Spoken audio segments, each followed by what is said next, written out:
ازيكم يا شباب؟ عاملين ايه؟ يا رب تكونوا بخير. معكم ابراهيم جمال دوما من قناة اكاونتنج كورس. الفيديو ده بقى هيكون فيه حاجة مختلفة. احنا في الفيديو السابق اتكلمنا عن كل قسم في كلية تجارة، سواء بي اي اس، سواء محاسبة تمويل، سواء انجليزي، سواء عربي. اتكلمنا عن المواد والمصروفات. احنا بقى كنا واعدينكم ان احنا هنتكلم بعد كده عن طبيعة الدراسة في الأقسام دي. فالنهاردة إن شاء الله هنتكلم عن طبيعة الدراسة في الأقسام. هنبدأ بأول حاجة وهو أفضل قسم زي ما احنا عارفين وقلنا قبل كده في كلية تجارة، وهو قسم البي اي اس. قسم البي اي اس ده مميز في ايه؟ القسم ده عموما هو مميز عشان انت بتكون جامع ما بين طالب تجارة وطالب حاسبات ومعلومات. يعني ايه؟ يعني بتاخد بعض المواد من كلية تجارة مع بعض المواد من البرمجة من الحاسبات والمعلومات، فانت بالتالي بتكون مميز عن اي طالب في قسم تاني في كلية تجارة. اول حاجة بقى بيتميز بيها قسم البي اي اس في الدراسة ان هو بيكون الدراسة فيه عن طريق حاجة اسمها الساعات المعتمدة. الساعات المعتمدة ديت هنتكلم عنها وهفهمها لك واحدة واحدة. اول حاجة، ازاي مصروف قسم البي اس ده بيتحدد؟ يعني ايه؟ هنقول لك النهارده ازاي انت مثلا، انت عارف دلوقتي واحد يقول لك تكلفة باي اس كام؟ هتقول مثلا 18000 جنيه. هقول لك بقى النهارده ازاي المصروف بيتحدد، او المصاريف دي بيحددوها بناء على ايه.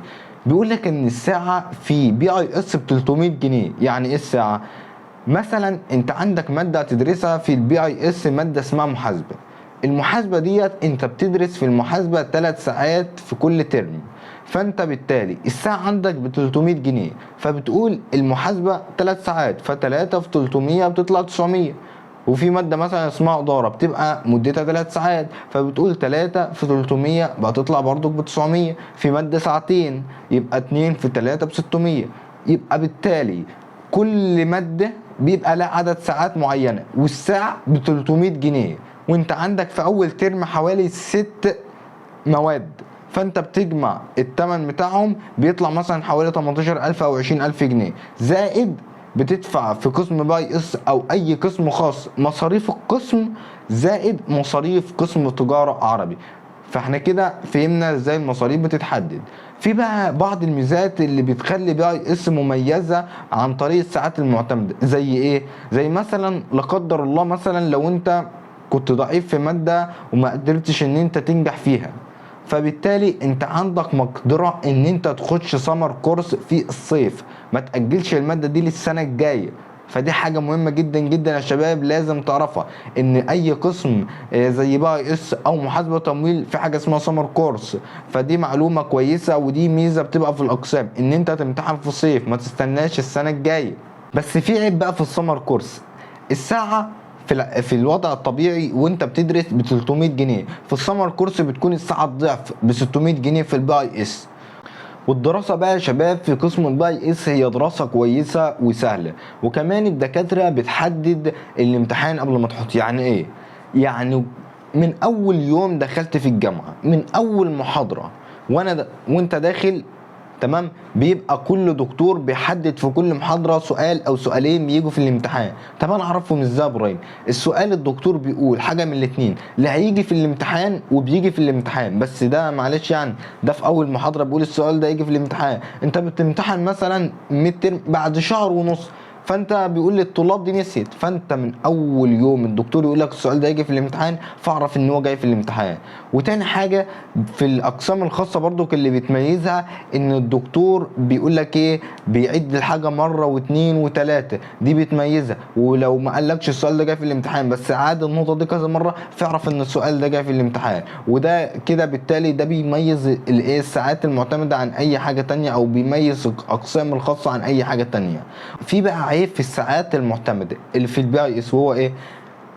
مفيش درجات رأفة. يعني ايه؟ يعني مثلا انت لو بتنجح من 60% وجبت 55% في المادة، فانت للأسف ملكش أي درجات رأفة خالص، بيجيلك صفر. طب أنا بيجيلي صفر ليه؟ في ناس كتير جالها مثلا إيه، اللي ما كانوش ناجحين بيقول لك جالي صفر. طب أنا جالي صفر ليه؟ وأنا مسلم مشيت عليه 20 درجة، وداخل امتحان ميد ترم مثلا جبت 10 درجات، ودخلت فاينل جبت 20 درجة، عشان أنت ما جبتش مثلا 60 من 100. فانت لو انت نقصت مثلا 5 درجات بتجيب في المادة 0، ما بتاخدش اي درجة، عشان انت كده هتخش سمر كورس. وده كده بقى عيب الساعات المعتمدة. وعشان بقى تتخرج من قسم بقى يقيس لازم تعمل 3 حاجات. في حاجة اسمها مشروع تخرج، وده بتعمله في فرقة رابعة. في حاجة اسمها محو الأمية. محو الأمية ده انت بتعمله على مدار ال4 سنين. في كل سنة ممكن تخلي 2 تمحي أمية 2، يعني ايه 2 جاهلين خالص مش معاهم شهاده تمحوا الاميه بتاعتهم، او في الاخر قبل ما تتخرج مثلا هتعمل محو اميه ل3 اشخاص وخلاص. دي براحتك، لا تعمل كل سنه 2 او تعمل 8 مرة واحدة وتخلص. واخر حاجة بقى دي للبنين فقط، وهي العسكرية. والعسكرية ديت انصحك ان في اقرب فرصة اعملها ما بين الترم الاول والترم الثاني. وكده اتكلمنا عن الدراسة في قسم البي اي اس، والدكاترة بيهتموا جدا بالاقسام الخاصة. واهم حاجة زي ما انا قلت لك في كل محاضرة، اعمل دفتر كده او كشكول اسمه كشكول الامتحان لكل مادة. مثلا مادة محاسبة ادارة اعمل كشكول امتحان، واي سؤال الدكتور يقول لك ده جاي في الامتحان فاكتبه. تاني بقى عندك قسم وهو من الاقسام برضو اللي بتعتمد على الساعات المعتمده، وهو قسم محاسبه وتمويل. محاسبه وتمويل هو قسم كويس ليه بقى؟ عشان زي ما احنا قلنا المره واثنين وثلاثه، القسم ده بيخليك تدمج ما بين المحاسبه والاداره. فبالتالي مثلا لو خريج محاسبه، فبالتالي مثلا لو خريج محاسبه عنده 4 فرص شغل، وخريج اداره عنده 4 فرص شغل، فانت كطالب خريج في محاسبه وتمويل بيبقى عندك 8 فرص شغل. فهو القسم ده بيتميز. وزي ما قلنا الساعات المعتمده فيه مثلا، بس الساعه في قسم محاسبه وتمويل ب 150 جنيه. يعني لو بتدرس ماده زي محاسبه فانت بتقول 3 في 150 هتطلع ب 450. ماده زي الاداره بتكون 3. ونصيحه يا شباب، نصيحه يا شباب، اي ماده بيكون بتدرس فيها 3 ساعات زي المحاسبه زي الاداره، اوعى اوعى اوعى تكسل فيها او تخش فيها سمر كورس. ليه بقى؟ عشان لو انت شلت ماده زي المحاسبه هتخليك تقفل لك ماده تانية. يعني ايه يا ابراهيم؟ يعني مثلا انت في الترم الاول بتدرس ماده اسمها مبادئ محاسبه، وفي الترم الثاني بتدرس ماده اسمها محاسبه ماليه. لو ما نجحتش في مبادئ المحاسبه مش هتخش محاسبه ماليه. فاوعى اوعى ما تنجحش في مبادئ محاسبه.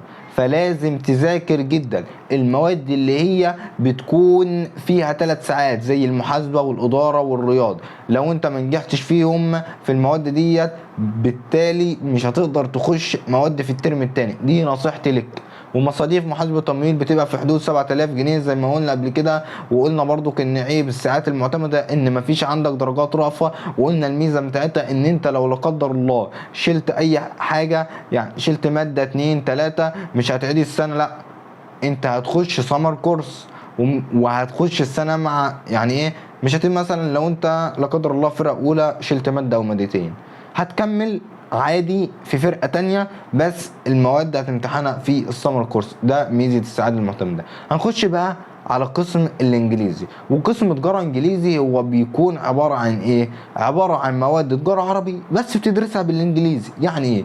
احنا قلنا قبل كده ان تجاره عربي بتتخصص في 4 حاجات: لا محاسبه، لا اداره، لا احصاء، لا اقتصاد.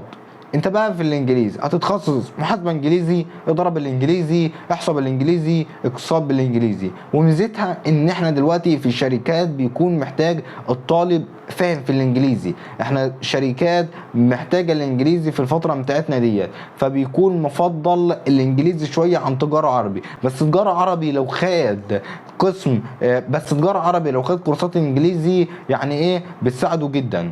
ونصيحه يا شباب، لو انت في تجاره انجليزي فحاول جدا تاخد كورسات في الانجليزي من اول فرقه وتكون شاطر جدا في الانجليزي. ليه؟ عشان تقدر تتعمق في المواد وتدرسها كويس جدا. عشان لو انت مش شاطر في الانجليزي مش هتقدر تتعمق في المواد، فبالتالي هيبقى تقديرك وحش. واللي دخل تجاره عربي وتعمق في المواد وخد كذا كورس انجليزي هيشتغل احسن منك ويبقى عنده تقدير احسن منك وهيفضلوه احسن منك.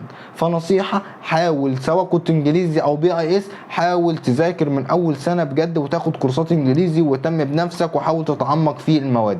وتجاره انجليزي بيبقى المصاريف بتاعتها في حدود 12000 جنيه. وكمان تجاره انجليزي فيها ميزه وفيها عيب. ايه بقى الميزه وايه العيب؟ الميزه ان هي بيكون فيها درجات رأفة. يعني مثلا لو انت شلت ماده من المواد، سواء مبادئ محاسبه، سواء اداره، سواء احصاء، سواء رياضه، فانت لو انت شلت ماده بالمعنى الاصح ما شلتهاش، لا يعني ايه؟ يعني مثلا لو الماده المفروض تنجح من 50، لو انت جبت 45 فيدوك 5 درجات رأفة تعدي الماده دي. طب لو انت بي اي اس او محاسبه وتمويل ما بتاخدش درجات رأفة. فدي ميزه قسم انجليزي. طب عيب قسم انجليزي ايه؟ لا قدر الله لو انت شلت ماده ما بتمتحنهاش في السمر كورس، لا انت بتمتحنها مع الفرقه اللي جايه. يعني مثلا لو انت كنت فرقه اولى ورايح فرقه تانية وشلت ماده، بتمتحنها مع فرقه اولى الجايه. تمام. طب انا مثلا يا ابراهيم لو انا شلت 3 مواد او 4، لو انت شلت اكتر من 3 مواد لا قدر الله، لا قدر الله، في تجاره انجليزي او تجاره عربي بتعيد السنه لا قدر الله. بس اهم حاجه عندك ذاكر كويس، تابع مع الدكاتره، بص في المحاضرات. اي دكتور يقول لك السؤال ده جاي في الامتحان بيجي في الامتحان. اي دكتور بيهتم بالنقطه دي مره واثنين وثلاثه بيجيبها. اوعى اوعى اوعى تخلي الدكتور يزهق منك، مش كطالب لا كدفعه. لو الدكتور زهق من الدفعه هيسقطكوا حرفيا. اي دكتور في الكليه له حريه شخصيه، سواء في الامتحانات، في الصعوبه، في السهل، وعنده استعداد يخليك تجيب امتياز في الماده بتاعته.